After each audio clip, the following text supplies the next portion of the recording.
and the radiation banker at St. Francis Hospital in Zambia. Remember, that is a cancer ward that we have been contributing for.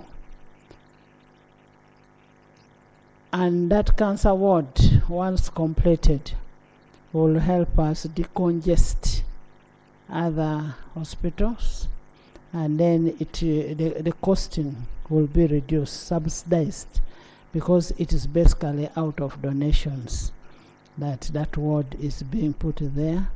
And I want to thank all of you for contributing towards that ward, because in one way or the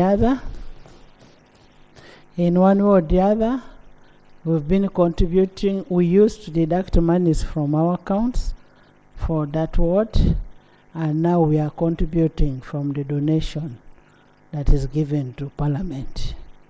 That is where that money comes from, and that will help really the health sector. When you put a brick or even a stone in such a building, it makes one other family smile, because it is helping such a family. So I want to thank you so much for that.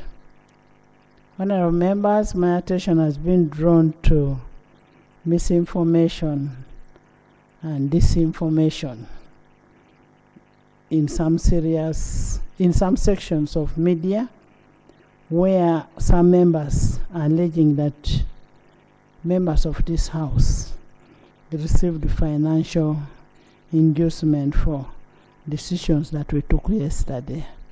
The RAPEX decisions, that is specifically NITAU, UNRWA,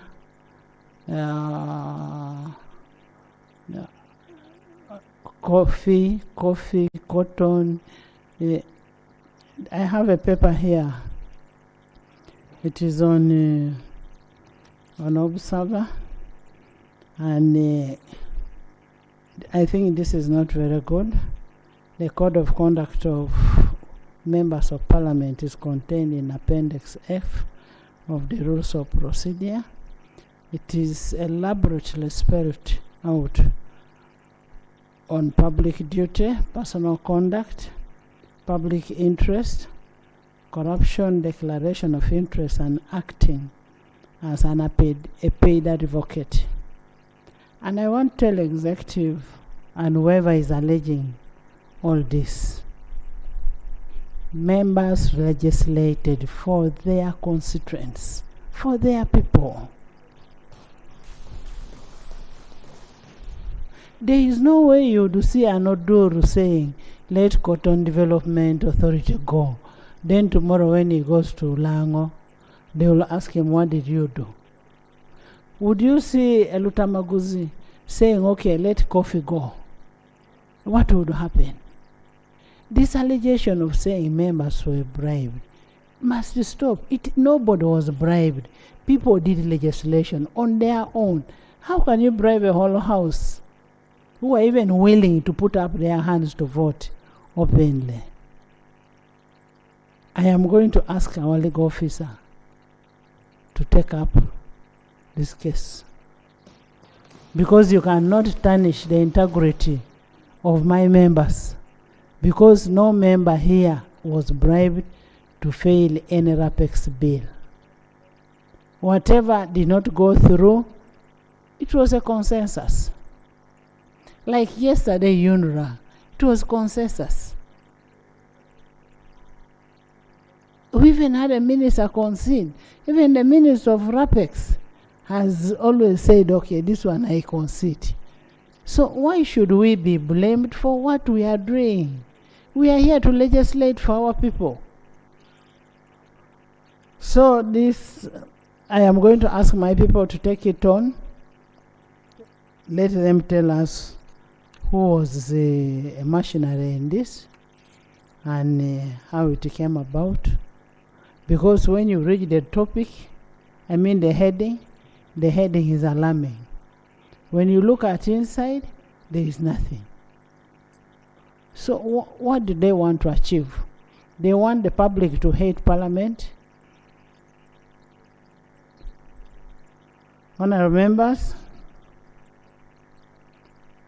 once more, I want to thank you. We only have 2 reports left on RAPEX. Only 2. We have, which one?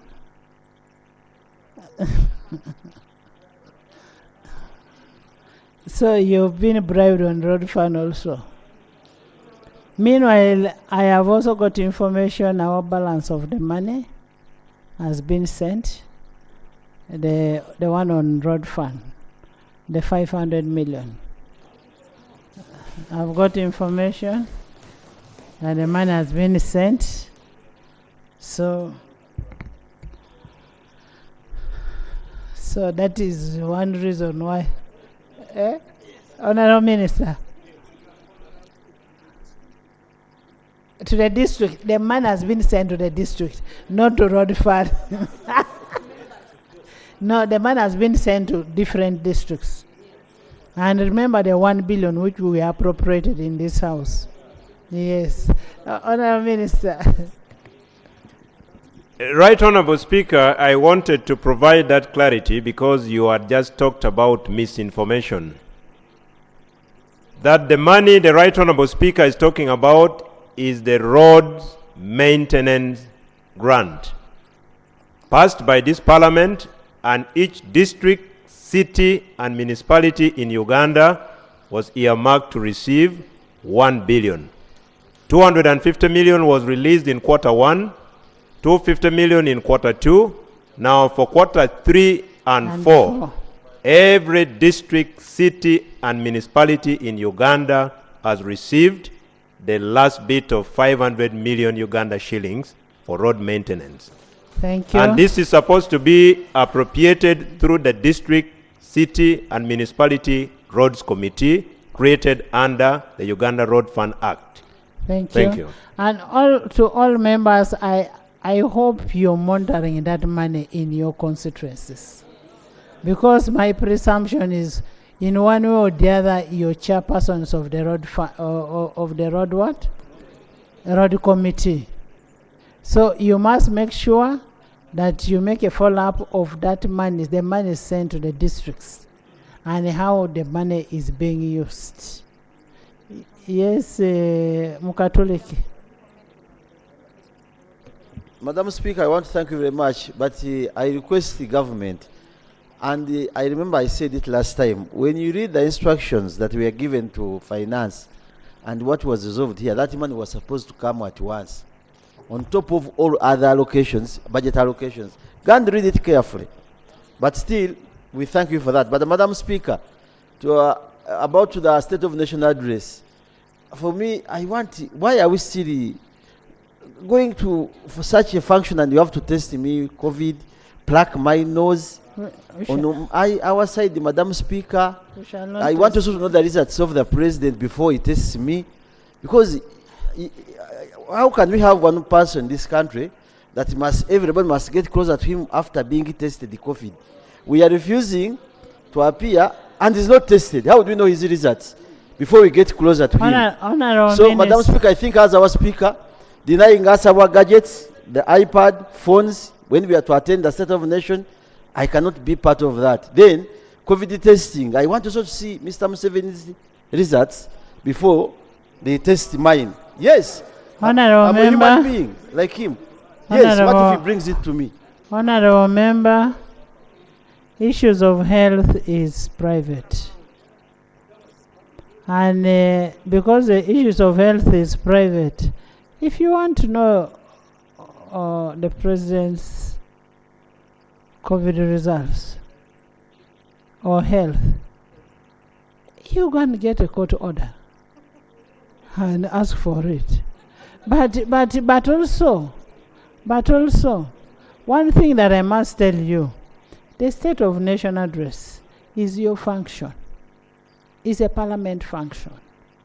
It is not for the president. We are only inviting the president to come and address us and start the next session of our sitting. It is our session. And we can, it doesn't matter. We can agree to say we are waiving off COVID testing. Yes, we can remove it. It is our function. After all, the president will be sitting far. He will be sitting far.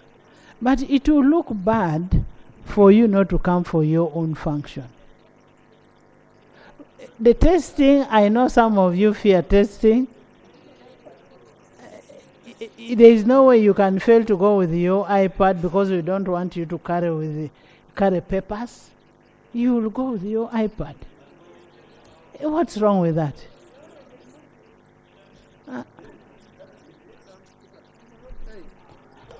Once you make that proclamation, then we shall see, because that has been the condition. It is not You a proclamation. SFC checking my phone, taking my phone, We will request testing them. me all the time. No, we will In request the whole of them. this world, there's only one person testing people Please. before they meet him. No. Honorable members, we will request them. We will request SFC that our members, our very good members of parliament, please do not use papers. We gave them iPads, which they use for day to day, and also we also don't want what? We are not comfortable with the COVID testing. We'll talk to them. I mean, they are human beings.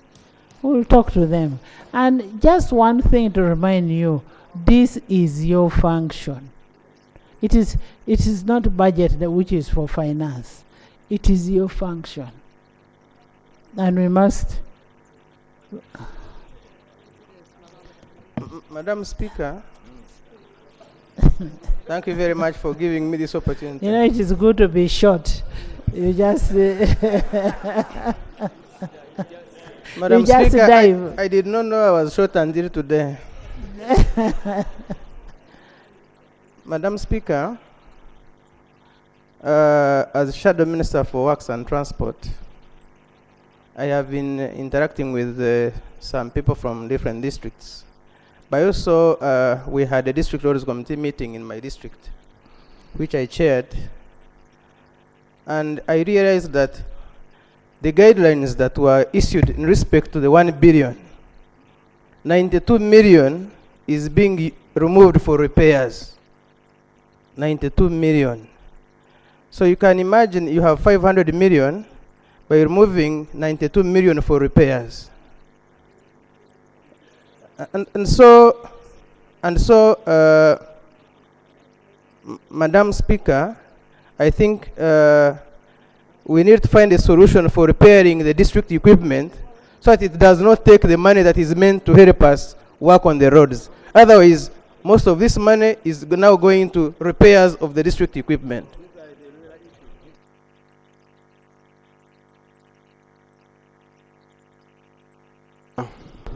Thank you. Honorable members. Honorable members. Honorable members, we have been sitting here every day from 10 up to late.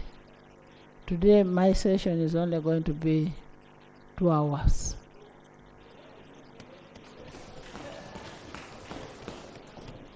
My session is going to be 2 hours. Next item.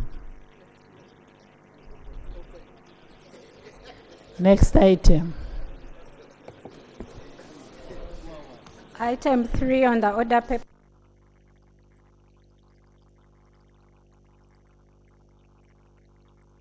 Item 3.1. The status of implementation of the NDP3 road projects. Honorable members, as you are aware that the National Development Plan 3 has a life cycle span of 2020, 2021 to 2024, 2025.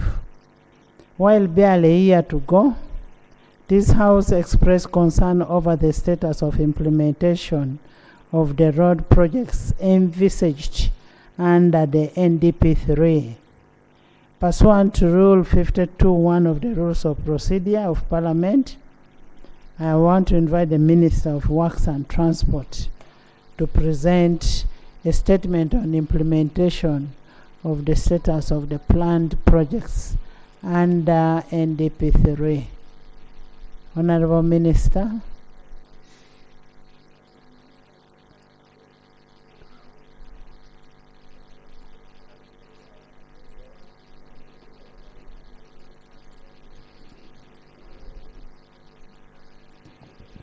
Right Honorable Speaker, despite the fact that the Ministry of Works and Transport was duly notified, I do not see the ministry represented.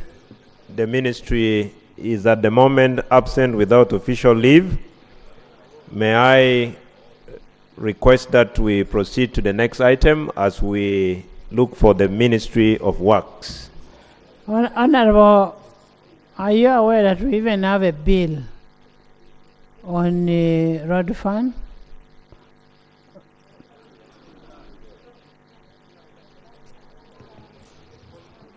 Right Honorable Speaker, the ministry is fully aware of all the items on the order paper for today, and they are duly informed.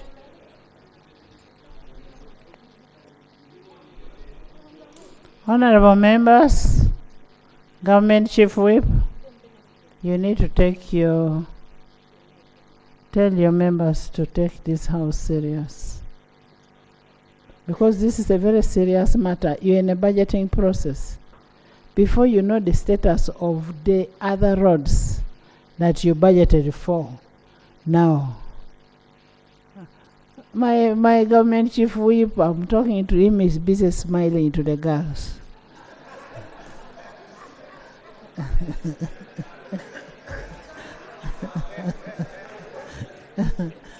Eh?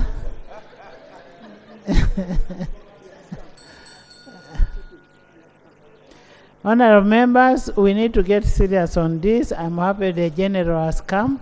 General, we are here patiently waiting for you. Thank you for coming.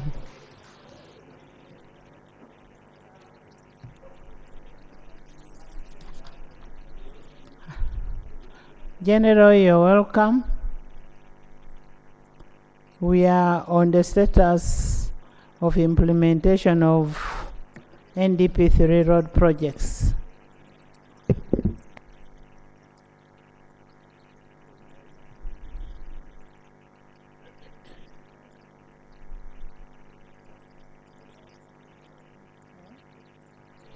And as you get ready, General, in the public gallery this afternoon we have pupils from St. John Junior School, Bujuko, Mpigi District. They are represented by Honorable Teddy.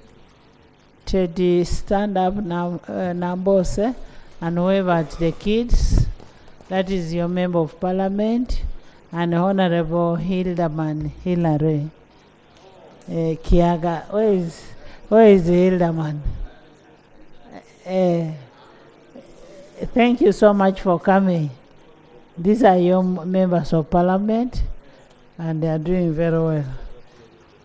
Thank you. Please have a seat. Join me in welcoming the young angels.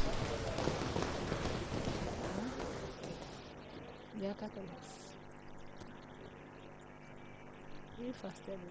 Are you sure? Are you sure? Honourable members, in the public gallery, we have students from Mubende Ame Secondary School. They are represented by Honorable Nakazibwe Hope Grania. Most welcome, Honorable Lubega Bashir and Honorable Kabanda Daudi. You're most welcome and you're very smart. Thank you for coming. They are represented by the They are in red ties. They have red, they have FDC, they have... Please have a seat.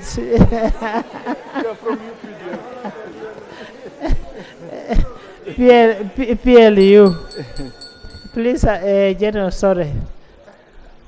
Thank you very much, Right Honorable Speaker, Honorable Members of Parliament, Honorable Members and Honorable Speaker. This document has been uploaded on the iPad, and I hope we shall follow it.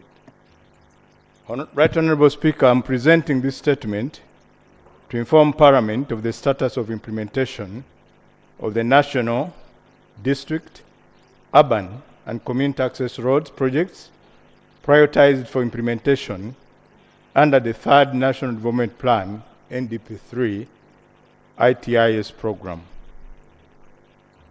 Status of NDP3 National Roads Project. Financing of planned NDP3 projects. 2.21. Right Honorable Speaker, at the start of the NDP period, in 2020-2021, 3,531 kilometers of new roads were selected for upgrading, 32 kilometers of existing roads for capacity improvement within the Greater Kampala metropolitan area, and construction of 6 strategic bridges. These projects were estimated to cost about 15 trillion. This excluded the projects under implementation at the time, which would cross over to NDP3, which crossed over from NDP2, and were to be completed in the NDP3 period. Right Honorable Speaker, as you are aware, the COVID-19 pandemic was a major setback to the economy and it affected the revenues available to government for investment in the infrastructure. As a result, the allocations of the domestically funded budget for the development of national roads dropped from 1.7 trillion in 2020-2021 to Uganda shillings 957 billion this financial year, 2023-2024. This reduction in the funds available reduced the physical progress that could be achieved in the period. The reduction in the domestic funds available for development projects also affects the implementation of externally funded projects, as domestic funds are required for counterpart funding and land acquisition. Honorable members, the government had planned to upgrade roads to support tourism development, because tourism is a cash cow, and ease congestion in the Greater Kampala metropolitan area during NDP3. However, this reduction in the resources also delayed the implementation of the key interventions, and they must therefore be prioritized in the NDP4.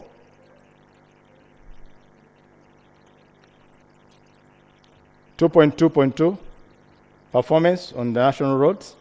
Right Honorable Speaker, despite the setbacks and the significant reduction in funding, government was able to register some success in the delivery of the plan.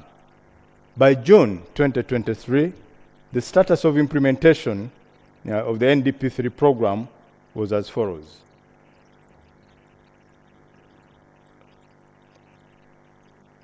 (753 kilometers of national roads had been upgraded to paved standard, bringing the total paved stock to 6,133 kilometers countrywide. This was against the targeted 1,500 kilometers in the same period because, again, of the COVID issue.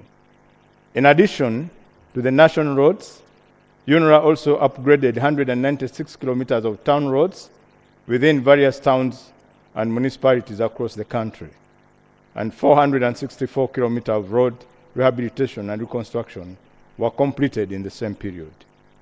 The details of the completed rehabilitation and upgrade projects is attached as Annex 1. The annex is a very big annex. It has Annex 1 up to Annex 8. I would request members of Parliament at your own time to refer to the annexes.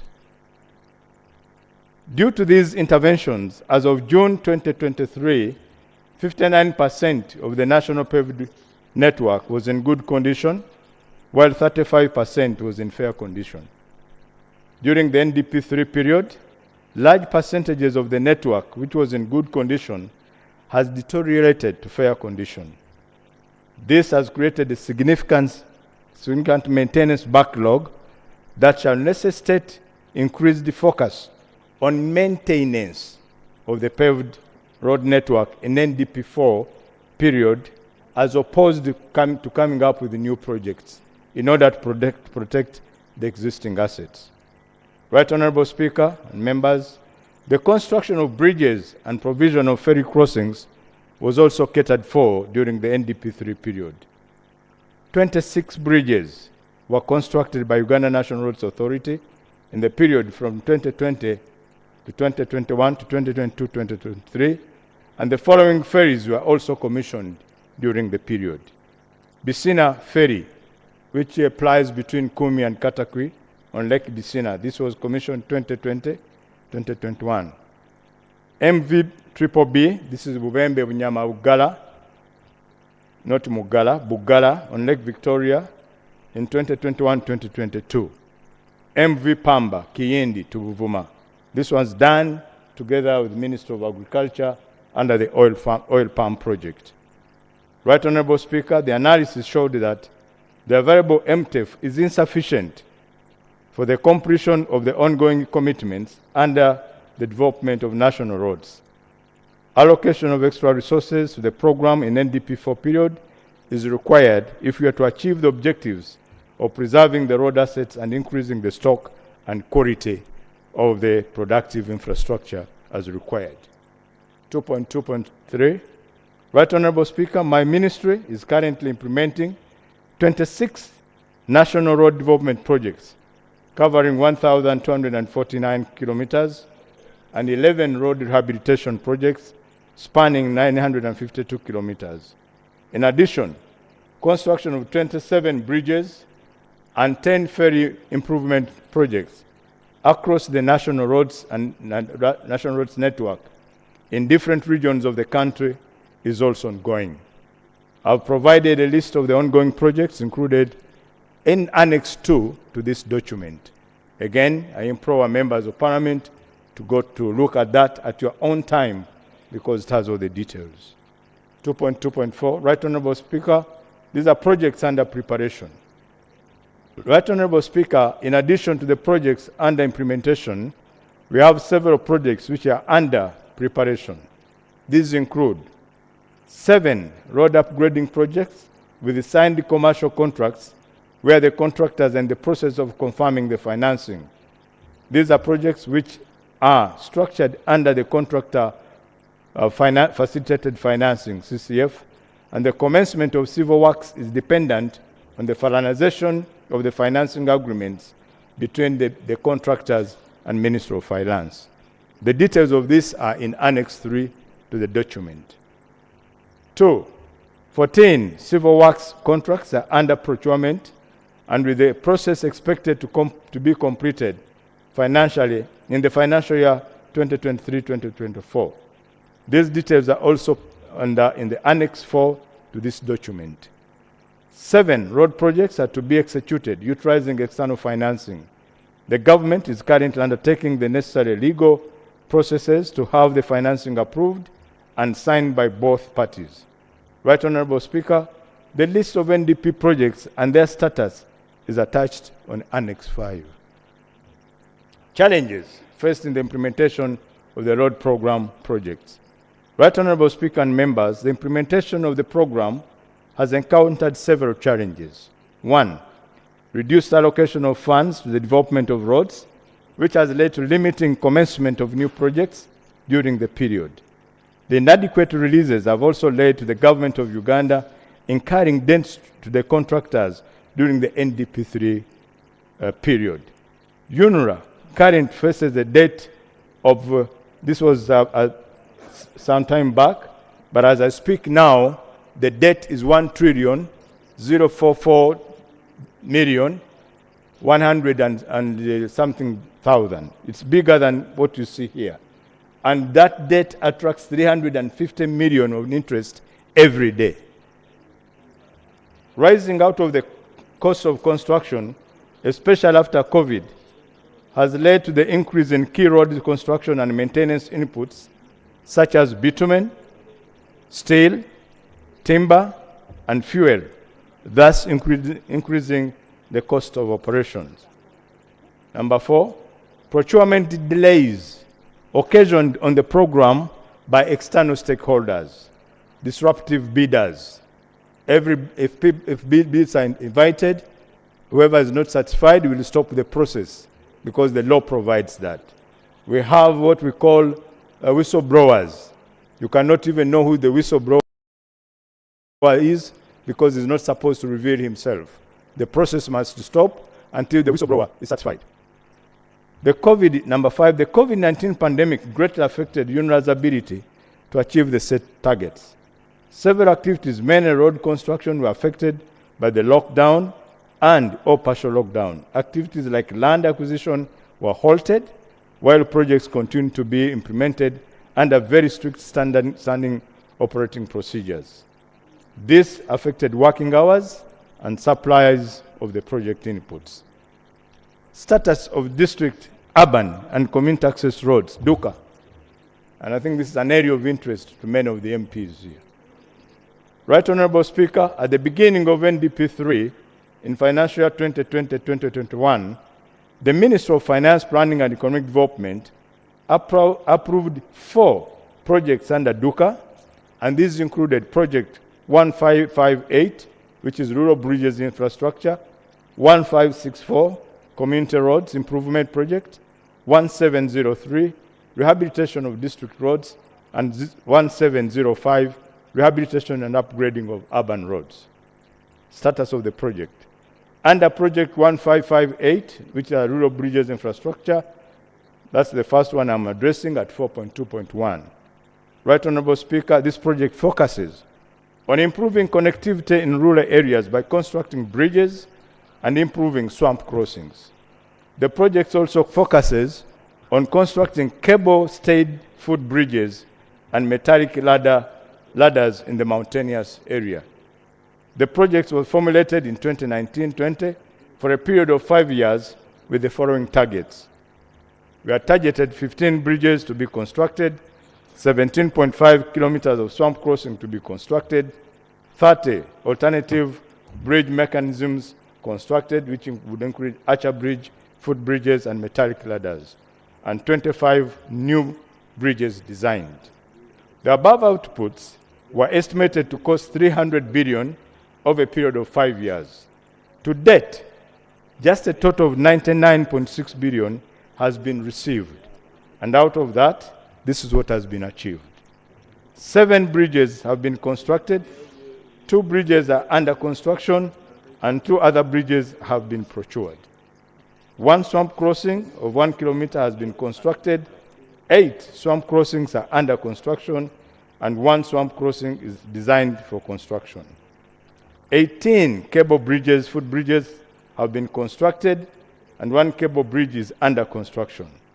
2 metallic ladders constructed in the areas of in the Elgon areas, and another metallic ladder is under construction. The details of these bridges and swamp crossings and cable footbridges and metallic ladders are contained in Annex 6 to the document. 4.2.2 Project 1564, Community Roads Improvement Project. This project was developed to rehabilitate community roads across the country. The goal was to improve the standard of living of the rural community by improving their connectivity, accessibility to markets, and social and administrative services. Improved access inevitably leads to better farm gate prices and increased production, reduced travel time and transport costs, and improved access to social and administrative services. This project is also in line with the PDM as Pillar 2. The project was formulated by 20